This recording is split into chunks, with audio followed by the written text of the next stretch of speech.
Dans l'actualité du jour, on parle également de la célébration de la Journée mondiale des éléphants par la communauté internationale. Occasion pour la rédaction de Gabon Télévision de se rapprocher de l'Agence nationale des parcs nationaux afin d'en savoir davantage sur l'état des lieux en ce qui concerne la protection de cette espèce dans notre pays.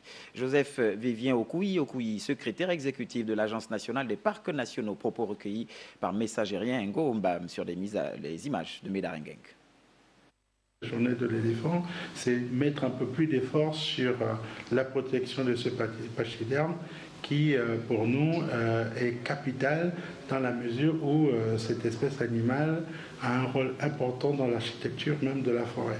Je veux dire, on ne peut pas imaginer une forêt tropicale équatoriale comme celle du Gabon sans l'éléphant, parce que l'éléphant, autour de l'éléphant, ce qu'on appelle le cortège de l'éléphant, autour de l'éléphant gravite un ensemble d'animaux qui dépendent quasiment de l'éléphant, dans le sens où c'est un principal disséminateur des graines qui contribue à la régénération de la forêt et vu que c'est un animal qui a une digestion assez partielle, fait que ces graines-là, lorsqu'elles se retrouvent déjectées dans les fesses de l'éléphant, sont encore assez riches en nutriments pour pouvoir alimenter d'autres espèces animales comme les potamochères qui vont venir fouiller dans les bourges des éléphants pour pouvoir récupérer les graines et les consommer.